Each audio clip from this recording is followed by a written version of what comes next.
Hey guys, welcome back to The Life of a Doctor's Wife. Today's episode is really special. I'm sitting down with my husband Dave to talk about all things medical school. We will be answering some of your questions that you guys even submitted on social media. If you've been following along, you've heard somewhat about our journey through med school from my perspective. But today I wanted to sit down with Dave and talk about what this journey has actually felt like for him and for us, now that we're on the other side of medical school. Because I think people see the white coat, the match day photos, the celebrations, and they don't always see what it took to get there. We're diving into it all. So Dave, welcome to the podcast. Thanks for having me. It was a pretty easy flight from the couch over to the kitchen table. Oh my God. So you just finished medical school and are about to start residency.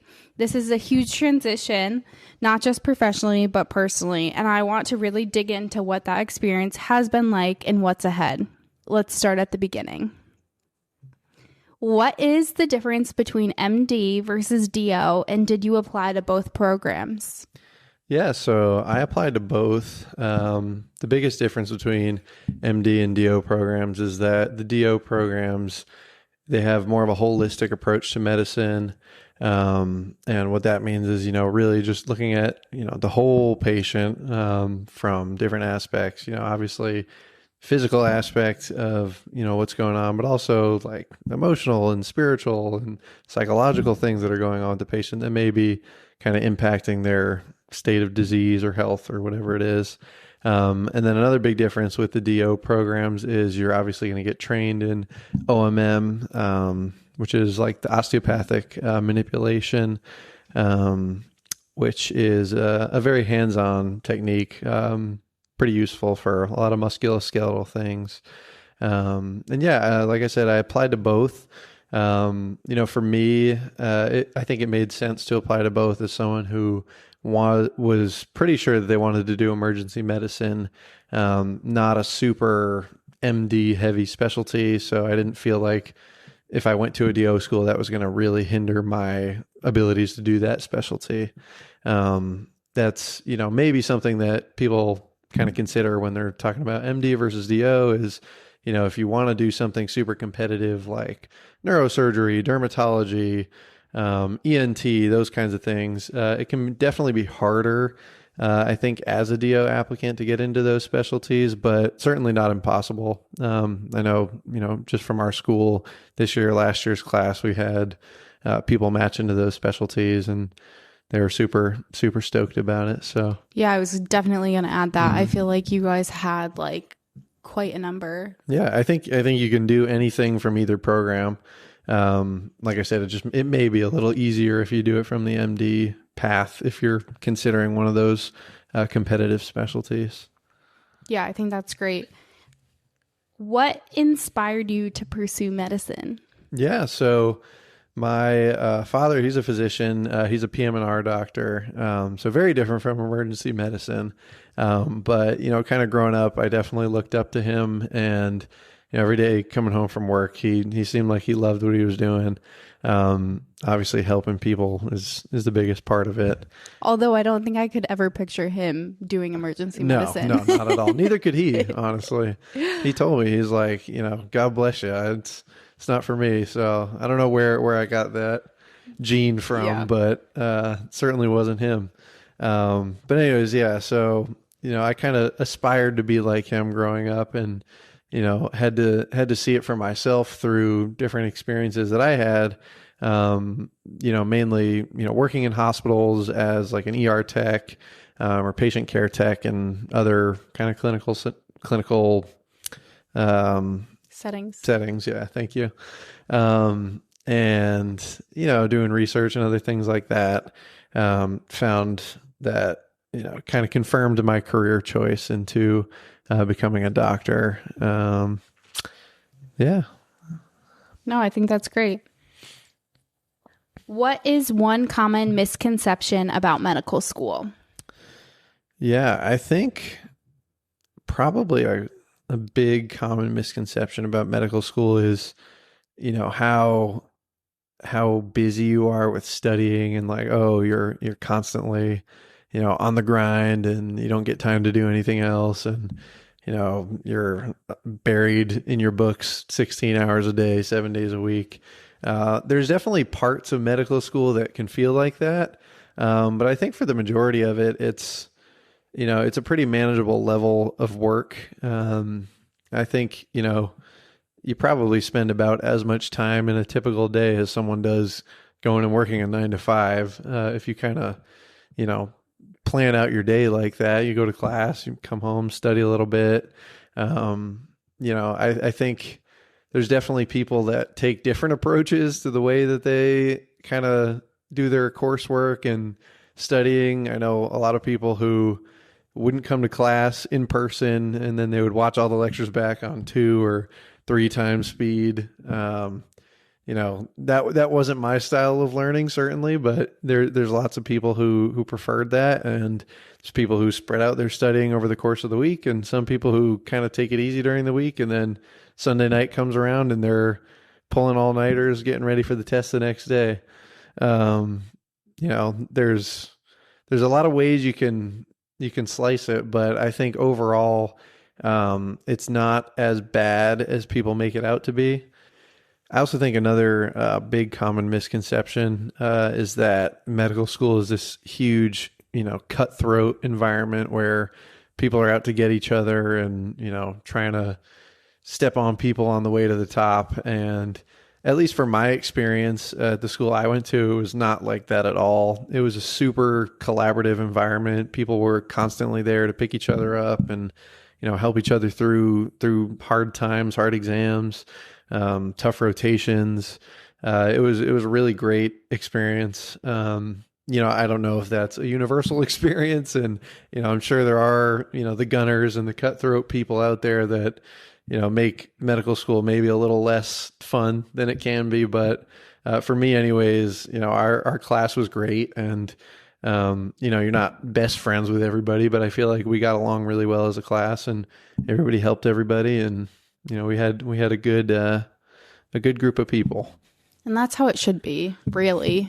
Like, just absolutely being able to lean on one another, because that's what it's going to be when you get into the workforce. You got to lean on one another.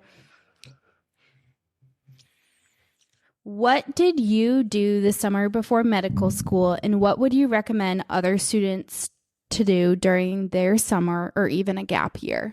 Yeah, so I was a little bit of an odd situation because I started medical school kind of the year after the COVID everything happened. So right out of college, I was supposed to do an internship my junior summer of college, so before senior year. And it was kind of like a hybrid, like research and shadowing internship. And that ended up getting like postponed a year because COVID happened. So then I ended up doing it after graduation from college. So I did that for the summer, got some good research experience. It didn't end up in like a publication or anything, but I did a poster presentation. It was cool. It was something that I was passionate about, and got to shadow a transplant surgeon too, which was an awesome thing to witness. And then after that summer, so kind of during my gap year, I worked as a patient care tech at a small community hospital, kind of floated around the hospital between like the general medicine floors and the ER a little bit. And that's really where I found that I loved being in the ER. I loved emergency medicine. I loved the people down there. I think if you're planning on going to medical school and you have a summer or a gap year, I think if it's just a summer and you're starting medical school in like whatever, July or August, I think, no need to do anything crazy. I think you're probably best off relaxing a little bit before you get going. Enjoy your time. Enjoy the little bit of time you have left before you got to buckle down. I think if you have like a year or so between, college and medical school, or maybe some other career in medical school, I would definitely recommend doing something that kind of like bolsters your application if you think you're lacking in one department. I think, there's all the schools kind of like some combination of research, clinical work, maybe do some kind of service work or volunteering, and then, any sort of extracurricular things that you like to do. I think if you're lacking in one of those kind of big areas, it may be worthwhile doing something that involves that. I think most importantly, though, it's just, do something that you're passionate about or something that you think you would love to do for a year. I think, for me, I'm not someone that loves doing research. If I had to do a full year of research, I don't know what I would have done. That would have been awful. But I loved working with patients. And so that's what I did. I went and, worked in the hospital with patients. And that was a great experience for me. I was lucky to have research before that I didn't have to do a whole year of research, but,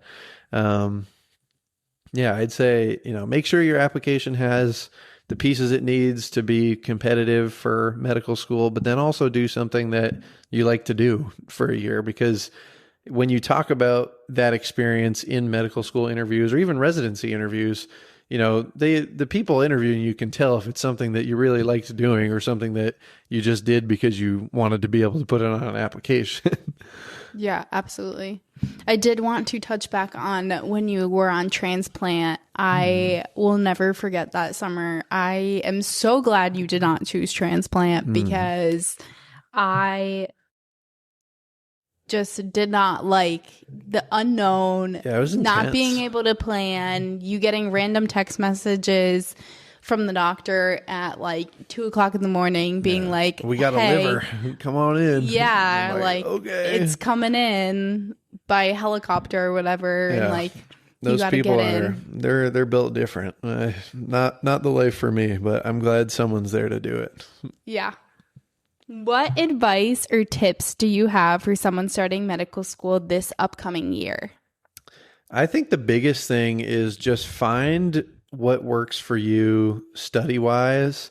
There's, a whole litany of resources at your disposal as a medical student that, whether you get like a bootleg version off Reddit or you pay for some version of something, the schools usually give you some study resource as well. There's tons of stuff out there. People are going to try and convince you that the way they study is the best, or, using this website is like the only way you can learn something. That's not true at all. Even within my friend group, we all kind of had different study methods. We all made it through using our own different study methods. So, really just finding what works for you early on is probably going to be the most beneficial thing. Example of that, I had heard a lot about like Anki cards coming into medical school, and like everybody uses Anki cards in medical school, and a lot of people do. I tried it for one of the first tests. I did horrible. I hated the Anki cards. I said, this is not how I'm going to study for the rest of my tests. And I didn't touch them the entirety of the rest of medical school. And that was that. And again, I did fine, made it through, and starting residency now. So, finding what works for you is it's super important. And then kind of a less academic answer to that question, I think another big important thing is finding your people in medical school. I early on found a really good friend group where, we've been tight all 4 years, and through weddings and vacations and stuff that we've gotten to share together, it's been a lot of fun. It's important to just have people to, bounce ideas off of, and, maybe you're struggling in one area and one of your friends is really good at that and they can help you kind of get through it. Or, your friend goes through a breakup and it's good to have somebody there for them, to kind of support them through that. Or, they have a family member die and they need someone to lean on.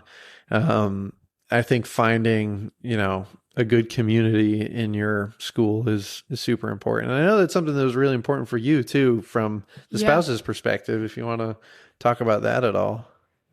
I think I've definitely touched on that and will continue to touch on that in future podcasts. But I think that's really why I started this podcast was to relate, because I know that there are medical schools out there that don't have that spousal support. And I think just as much as I preach it, having people going through the same exact thing as you is so important in this season, because you need it just as much as the spouses. Yeah, absolutely. If someone wants to pursue medicine but is afraid of cadaver labs, what advice do you have to get them through it? Yeah, I mean, it's kind of the inevitable evil that you got to deal with, unfortunately, in medical school. I don't think we had anybody like pass out in our class that I know of, but I've heard stories. But yeah, I mean, it's just one of those things you kind of just have to do.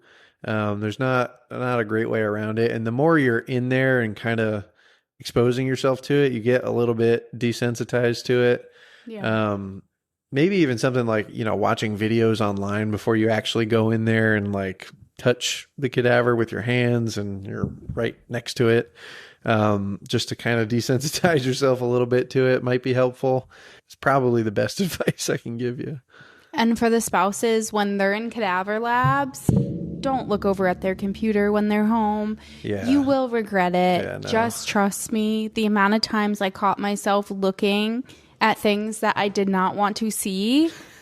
Yeah. And then when they come home from cadaver lab, make sure those scrubs go right into the washing machine. Don't leave them on your bedroom floor. No. You don't will leave them in your laundry basket. That formaldehyde. Yeah, you'll smell like formaldehyde. So don't do anything pungent. after you leave cadaver lab in the clothes you were in cadaver lab. Yeah. Definitely make sure you change after you leave.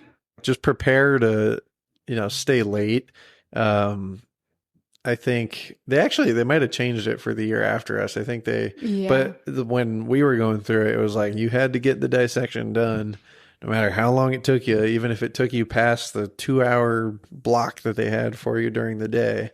So, we would kind of take turns, our group, going in later at night and getting it done. But they changed that for the year after us. They had the anatomy fellows go in and do it at night. So I guess thankful for them for the future classes. It's very nice. There would be nights where like we would be at dinner or something, and then on the way home I was dropping him back off at the medical school at 7-8 o'clock at night for him to go back in to dissect his cadaver. So someone else asked, how did you find your people in medical school? Yeah, so I found my kind of close-knit friend group through playing basketball, funny enough. One of our friends, he, kind of as we were all moving to town for school, and I think orientation had like just started. Who was it? Or it was Alex. Of course it's Alex. I don't know. I like Alex, like now knowing him, like I'm kind of surprised he sent that.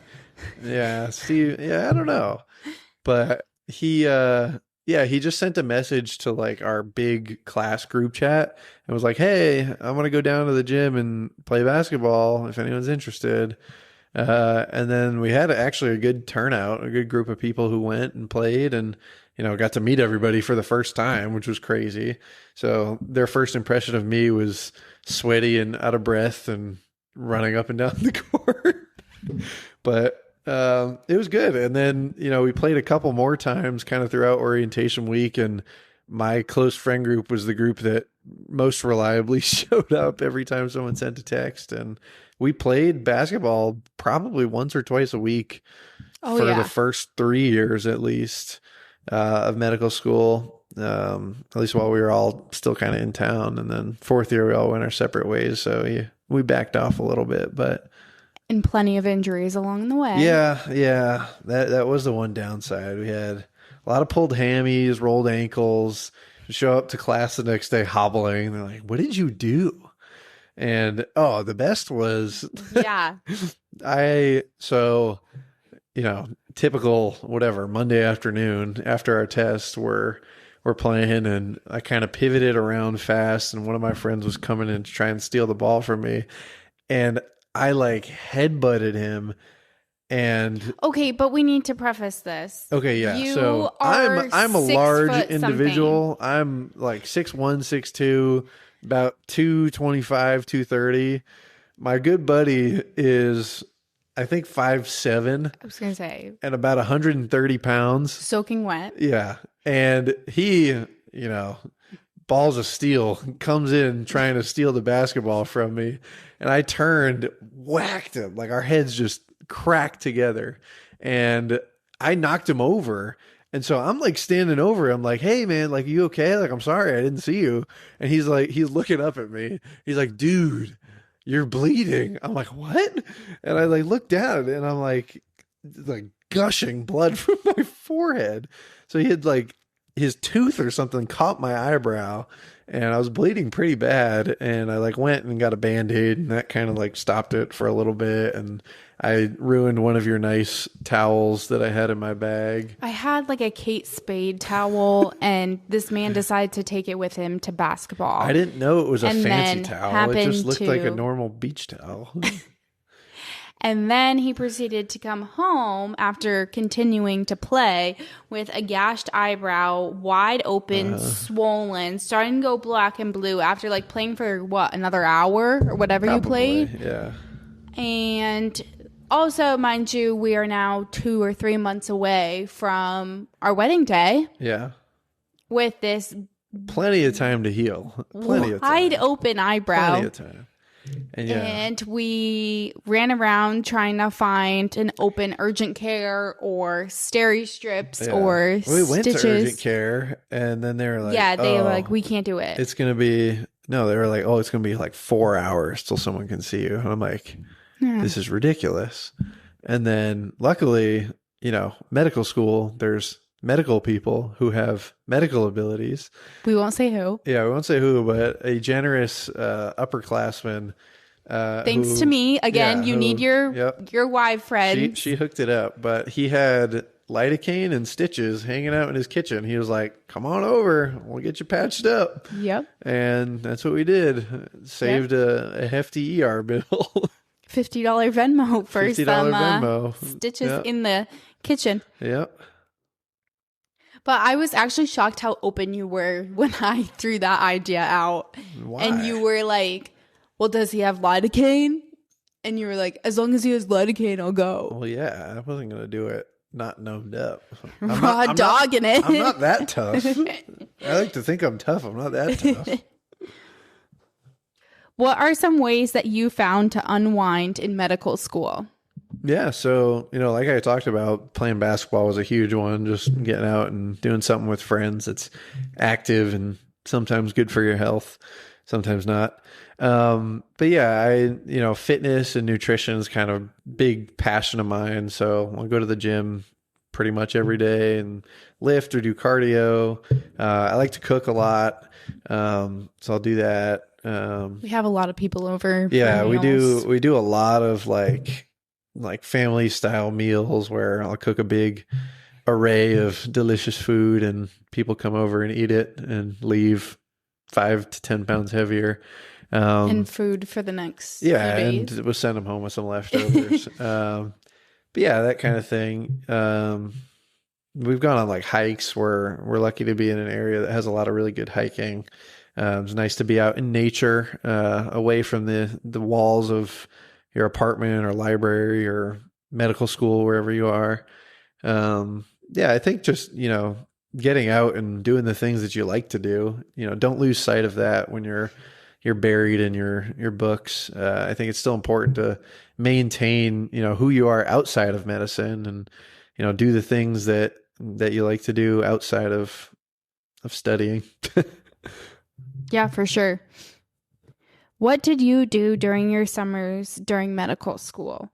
Did you have some time to relax and have a break? Yeah, so I'll kind of walk it through like summer by summer because all the different summers between years are a little different. So first year is probably like the most real summer break that you have because, you're done with classes in May usually. And it obviously varies depending on where you go, but usually you're done with classes around May. And then for us, we didn't start back up until I want to say August, like late July, early August. And so a lot of people, took that time. They did some research. Some people like went on vacation, that kind of thing. We actually got married that summer, so that was a big thing for us. We got married, went on our honeymoon. That was a lot of fun. And then I also did like a little bit of volunteering during that summer. We were back in Connecticut, where we're from, obviously, to get married. And so I did like a little like nutrition and fitness lecture for the community center, just as like a fun volunteering thing. Again, doing what I like to do, and trying to help people out if I can. And they loved that. They did love it. Yeah. There was, I want to say like 10 people that came, which, it's not a lot, but it's something. But you said that they were very engaged. Oh yeah, they were asking tons of questions. Yeah. They were super engaged. They're like staying after the lecture to like ask me stuff. So they loved it, and I loved. It's crazy because when you are in college or in medical school, like you're constantly absorbing information, and you're not really like teaching at all, and like giving out your knowledge because you don't know a whole lot really. But this was like the first time I was like, all right, like this is something that I have, researched a lot about, and I like to think I know a lot about it. And, now people are like looking to me as this like fund of knowledge in this subject matter, which is really cool. And it's cool to be able to kind of pass that on. So that's what I did first summer. I know a lot of people, like I said, did research, and it was mainly people who like didn't have any research coming into medical school, or again, they were going for very competitive specialties that require a lot of research. For me, doing emergency medicine, I had like a couple research experiences before medical school. I said, that's enough for me. I'd rather not do more research. But again, there were plenty of people who didn't do anything medical school and just took time off, and that's fine too. And then second year is you take your first round of boards. So depending on when you take the boards, you might have a longer or a shorter summer. You might have time to go on like a fun vacation or something. If you get your boards out of the way early, you have time before your classes start up again, or rotations, I guess, because third year is the year following. So like for me, I took my boards at the end of May, beginning of June, somewhere around there. And then we didn't start back up till July. So I had basically the whole month of June off, which again, like a month, maybe you could do something as far as like volunteer research. But for me, I was like, I'm just going to take this time off. We went to Greece with my family. That was a ton of fun. That was awesome. So it was cool to travel. Yeah, that was a great trip. Yeah. So that was the second year summer. I don't know of anyone who did any kind of like experience during that summer. Like I think everyone was just so focused on boards that people like took their boards and then they took time off. Or a lot of people had planned to do something or take some time off, and then they just like delayed their boards a little bit longer. A lot of people ended up pushing their boards back. Yeah. I think that was a trend that I was not expecting. I don't know. I kept mine all the same based on when I scheduled them. But yeah, a lot of people like, think they're going to be ready, and they take a practice test. They're like, oh, I'm not ready. And they push them back. I feel like if you happen to get that practice test that like was like, whoa, no, you just buckled down harder and was like, okay, I just need to study more over the next few days. I don't know. Different people have different mindsets and goals. No, totally. I guess, so. And you have to do what's right for you and what you think you can get done in that time. Only you really know how ready you are to take a test. Like your advisors will have something to weigh in on as far as where your test scores are at and stuff, but only you can really make that decision for yourself. So that was second year. Third year is pretty similar, like the summer after third year, because you have another board test to take. So, we finished rotations earlier than we finished classes for second year. So we were done with rotations in like March. And then a lot of people from my school took their boards in June. So they would either like go on like an early rotation for fourth year in May or even April. And then they like kind of buckled down, studied, and took their test in June. For me, I'm someone that I'm like, listen, I want to study really hard for like 3-4 weeks. And then I know I've put in a sufficient amount of hours and I'm going to take the test and be done with it. Cause I'm like, if I drag out the studying 3 months till June and take it, I'm like, I am more likely to burn myself out studying than I am getting more prepared by having all that time. So, again, that's something that you have to figure out for yourself. If you're like, listen, I'd rather take it a little bit easy and take more time and then take the test later. That's what works for me. Great. If you're someone that's like, I'm going to just bust my ass for like a month and then take the test and be done with it. That's how I felt. And that's what I did. And I did well. I scored higher than I was hoping to score and I was happy with it. So then I had May off and then I did a rotation in June and then did my fourth year rotations, basically June through February. And now we're here and I've been done for a little while and just hanging out. Yeah. And I think that is all really great. The next question kind of jumps off of that a little bit. And it says, what advice do you have for medical students embarking on third and fourth year rotations? Yeah. So, maybe for people who are not super familiar with how medical school curriculum works, usually the first 2 years are all like your kind of classroom and cadaver lab learning. You're learning like basic sciences and, pharmacology and all the body systems and physiology and anatomy and that kind of thing. And then third year is typically your like core rotations. So for us, and it kind of varies school to school on how they do their core rotations, but it's usually some combination of like family medicine, internal medicine, surgery, OBGYN, psychiatry. Some places have emergency medicine as part of their kind of core curriculum. We had like a 2-week, like kind of emergency medicine, kind of ICU-ish block, and it was all like online modules. It was weird. And then we also had like a 2-week OMM rotation because DO school. And so that was kind of all the rotations. And then fourth year rotations is when you get into like what you think you want to do for residency, or just like other cool rotations that maybe you want to get exposed to. So for me, fourth year was a lot of emergency medicine, because that's what I wanted to do. And like I said, we didn't really have an emergency medicine rotation in third year. So most of my summer and fall was all emergency medicine, which I loved. It was awesome because I was like, this is what I want to do. This is finally what I get to do. But then I also did like a cardiology rotation because I was like, that's cool and relevant for emergency medicine. And then in January and February, I did like an orthopedics rotation, a neurology rotation, and then I just needed another credit. So I did a pathology rotation, not super high yield for emergency medicine, but it is what it is. So that's kind of how it's structured.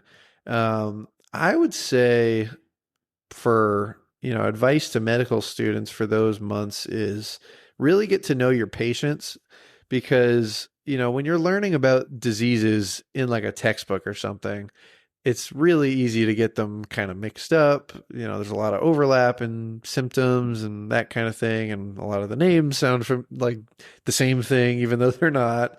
And I think a really good way to like hammer home some disease or whatever it is, you see a patient with that disease and, you see a patient that has something that is making them super sick and you're part of the team that is healing this person. That is a hugely impactful experience and something that you're never going to forget it.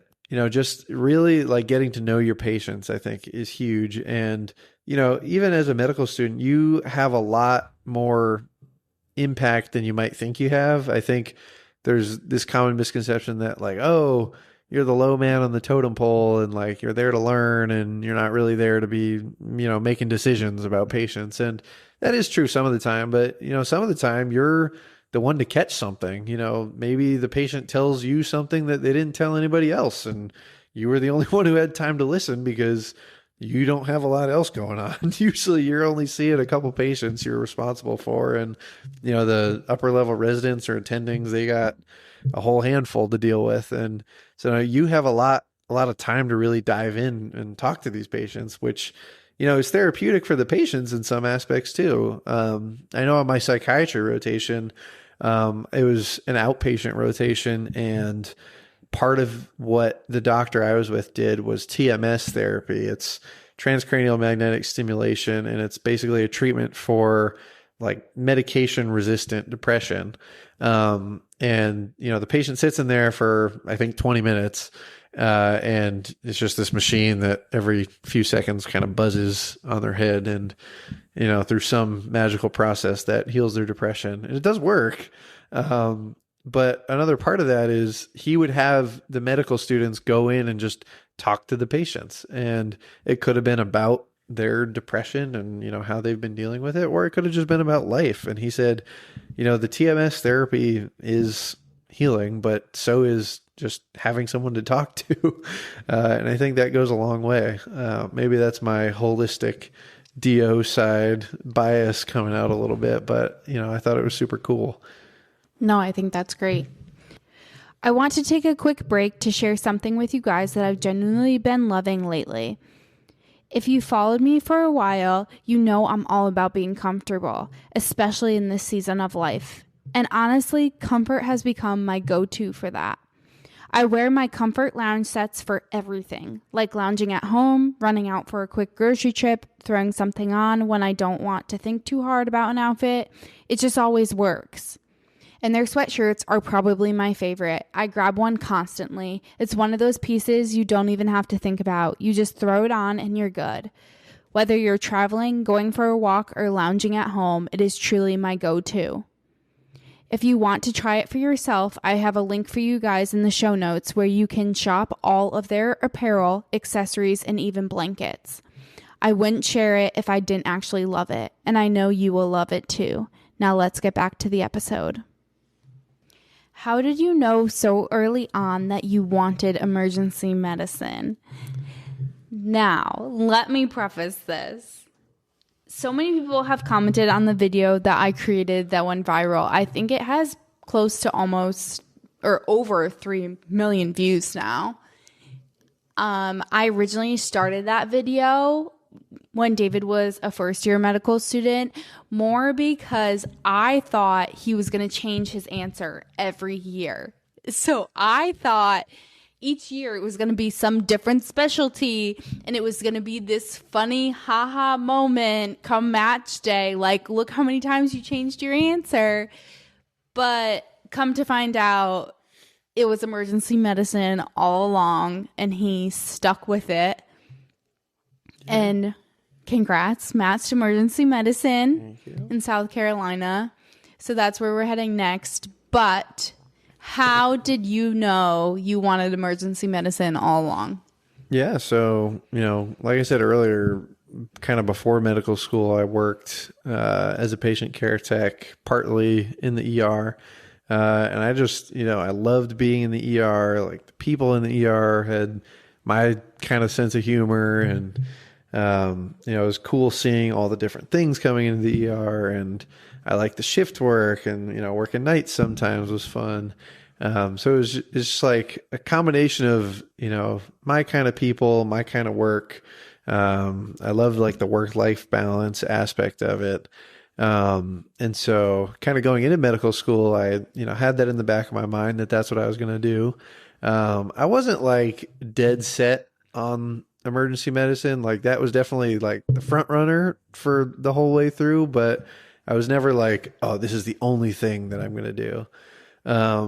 So kind of going through medical school, there wasn't any one specialty other than emergency medicine that really stuck out to me. I was like, I like doing procedures and surgery. Like some of that's cool. I like some of the really sick patients that I got to see during my internal medicine months. And, naturally emergency medicine's kind of like a combo of the two.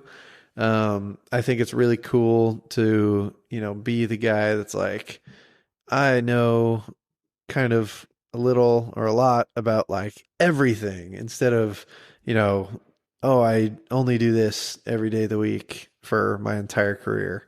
I'm glad that there's people that specialize and subspecialize and can deal with super complex diseases and, crazy treatments and stuff that I would never dream of doing. But, I think there's something to be said for, being a little bit of a jack of all trades. They say jack of all trades, master of none, but the ER people like to, say that, we're the master of resuscitation, airways and that kind of thing. So, maybe not master of none, but definitely jack of all trades. And so, yeah, I always had that in my mind. And then fourth year, finally got to do an ER rotation. And that first month in June was, again, everything that I kind of thought it would be. Is, there's a lot of sick patients, there's some not so sick patients, and you get to see crazy people from all different walks of life. And people got a lot of weird stuff going on. And it's fun. It keeps you on your toes the whole shift. It was like usually 10, 12, some 8 and 9 hour shifts. And, they fly by because you're always doing something down there. So, it was one of those things where you're like, this is a job that I can have and do and something that I really enjoy doing. And that's how all of my fourth year went. Every month that was emergency medicine, I was so excited to go in and do emergency medicine. And, a lot of the other rotations, quite frankly, sometimes felt like pulling teeth. There's cool parts to every specialty, but for me anyways, a lot of it was like super redundant. And I was like, man, I don't know how people can do this all day. Like an example, like my neurology rotation, again, great rotation. I learned a lot. The doctor I was with was very subspecialized, and she did a ton of EMGs, and like 2 or 3 days a week, she was doing EMGs. And I'm like, that's a lot of EMGs. And I'm just like, this is just not that interesting.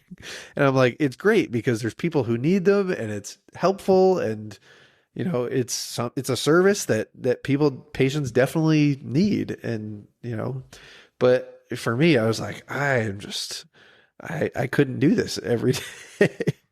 So yeah, that's, just kind of another reason why I think the ER is the best place. It can definitely get overwhelming at times.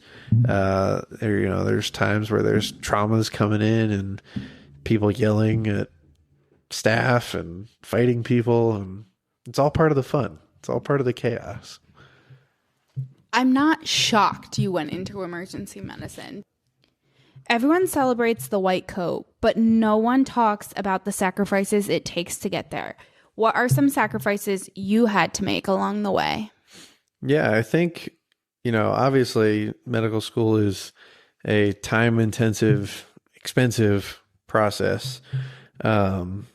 I think, and for a lot of people, it's kind of during the prime years of your life. It's, my mid-20s was basically zapped by medical school. We missed, a lot of friends' weddings and things, and continue to miss them. It's, it sucks. We were able, you're able to make it to some, but it's just not always possible to fly across the country and spend the money that it costs to go and celebrate the people that you do care about. And so, that's hard. Especially when you have a lot of friends who are not in medicine, and, you also see them and they're, making good money and they're going on fun trips and that kind of thing. And you're stuck inside studying again. I think that's the biggest thing is, you're at such a prime time in your life and you're using it to kind of further your career in a way that is not immediately gratifying maybe, but it pays off in the long run.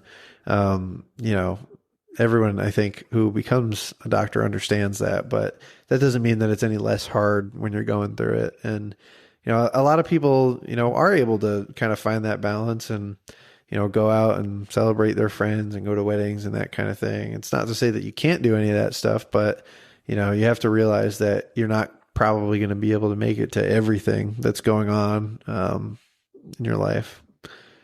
No, I definitely agree. And I also think that there have been multiple holidays as well that we have missed out on, being back home, being with our family, celebrating. I know Easter, almost every year you had a test the Monday after Easter, or sitting for or Tuesday after Easter, or even sitting for your boards like a week and a half later. Like, there's been so many things that we have had to make sacrifices on, even as a family, to not go home.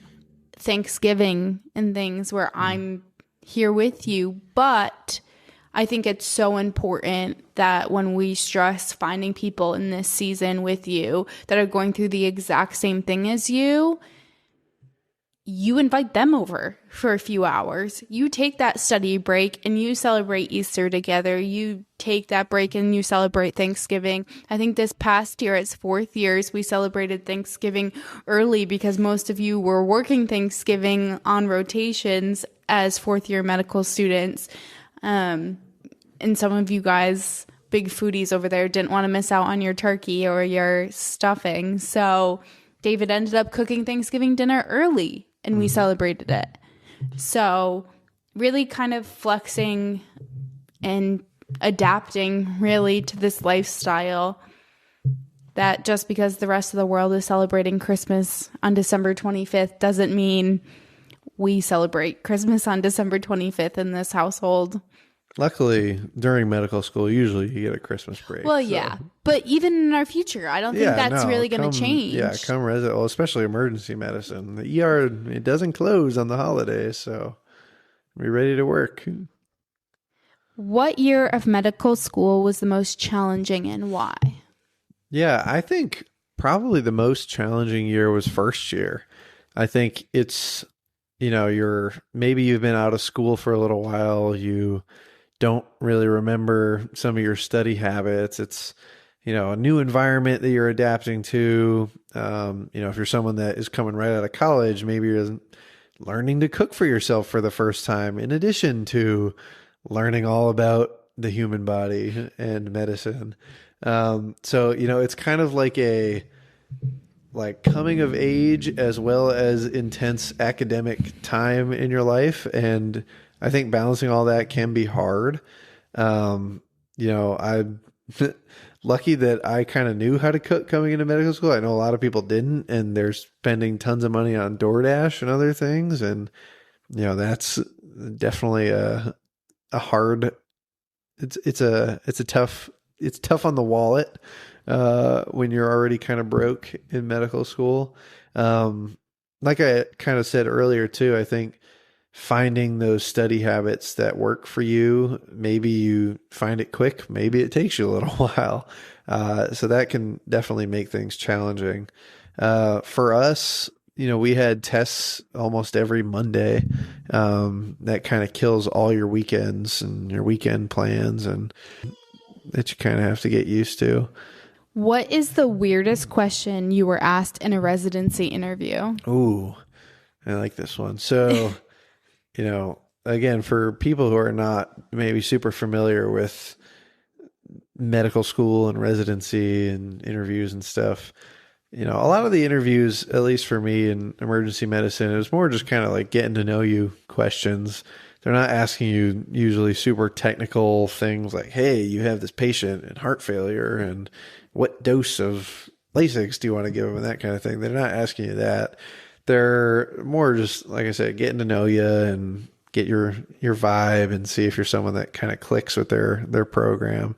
I think probably the funniest question that I got was, so it was a very long-winded question. He was like, all right, like, you know, me and you we're working a shift together in the ER. It's a night shift. He's like setting the scene. He's like, the cops show up. I'm like, oh, I was like, what's going on here?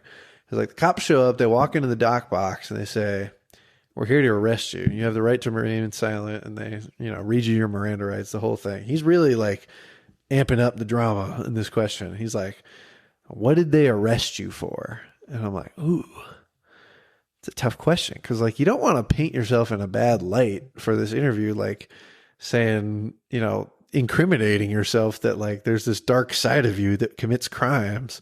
But, so I thought on it for a second. I was like, how can I answer this in a way that, doesn't make me seem like a bad person? And I was like, well, I have a wife and a daughter. And I was like, they mean the world to me. It's like if someone did something to my wife or my daughter, I would probably retaliate in some way. And I left it pretty vague. And I was like, I'm not a guy who's, quick to anger. I'm like, but if you mess with my family, I'm not going to be happy about it. There's going to be consequences. And the guy was like, I love that answer. So that was funny. You get a lot of like goofy questions too. Like if you were a instrument in the ED, what like tool or instrument would you be? I was like, I would be an ultrasound machine because, it's kind of slept on and underutilized and there's a lot of different applications for it and that kind of thing. So they just ask you a lot of odd questions like that. What is something you will weirdly miss about medical school? Ooh. I mean, there's definitely a lot of like fun parts of medical school that I'll miss, like getting together with people and, watching sporting events and that kind of thing. That can still happen. Yeah, you can still do that. I think like a weird thing that I'll miss that like, again, like why will I miss it is like the post-test like debriefs that we used to have. Like me and my friend group, like, we all take the test on Monday morning. And then usually we'd have like an hour or two before we have lecture again. So we'd all like meet in like a little conference room and we'd be like talking about our answers and questions and stuff and being like, hey, like, what did you think for this question? Like, oh, this is a bad question. They got to throw this question out. I don't know why they would ask that or something like that. Or like, debating what the question actually said because we don't get the test questions. We just are shooting them off the top of our head, trying to remember all of them. I don't know. There was something fun about that. And, we'd get into some heated conversations. There was one test I think we actually remembered, like between all of us, we remembered, I think, every question. Like we had talked over the whole test and we were just like in the conversation. We're like, I think that was all the questions. Usually there's some that are like contentious that you're like, all right, like I know I'm going to talk about this with the guys after. But then, one test was just like, I think we did the whole thing. Gosh. I think you win the award for pushing through medical school, not really asking for any handouts or makeup tests, nothing, because you even sat through a Monday test with food poisoning. Oh, yeah, that was not fun. I forgot about that. Yeah, so this was bad because it was like this was kind of like a final, like a pseudo finals week. So we had tests like Thursday and Friday and then like Monday and Tuesday. And so like I think it was after Friday's test, me and my friends, we went to an all-you-can-eat Korean barbecue place, which was awesome. It was Korean barbecue and hot pot combined, and it was great. No. But I got food poisoning. No one else did. I don't know how. Probably because the sheer load of bacteria was higher in my GI system because I ate probably double what everyone else ate. But yeah, I got food poisoning really bad. It lasted like a week. And I think it was E. coli. It probably was. It was probably some undercooked meat or something. I don't know. My gosh. But yeah, so that was Friday. Friday we go and eat it. Saturday I got the bubble guts and I'm like, oh, this isn't going to be good. And I'm just thinking that, okay, maybe it's just like I ate a lot and this will kind of work its way out and in a day I'll be back to normal. But no, Sunday was even worse.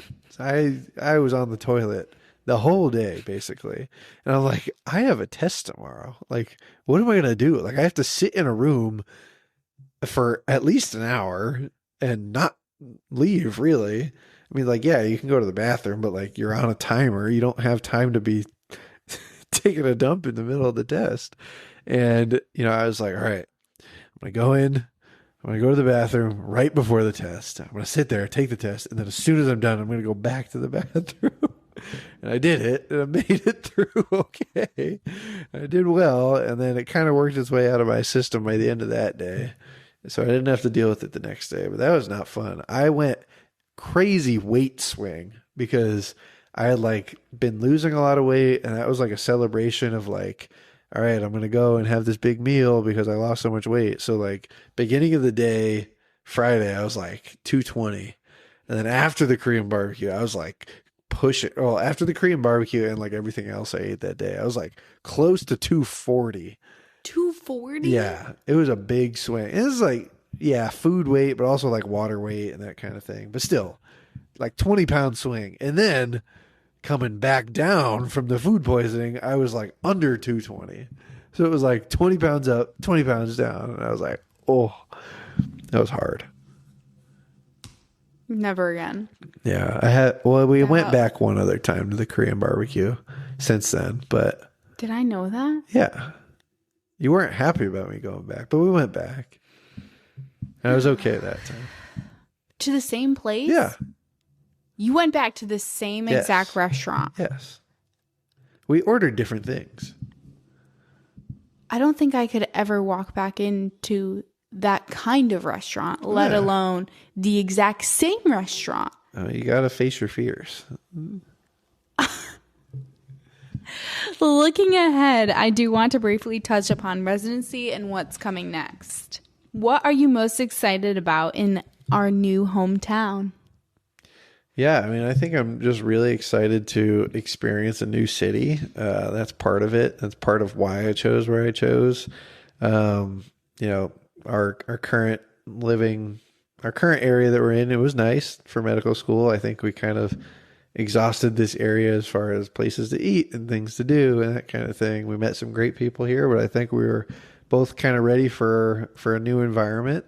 So that's super exciting. Also, like the closest Trader Joe's and the shopping closest Trader plaza. Joe's is an hour and a half away. Yeah, simply would not do. So no, much closer in our next home.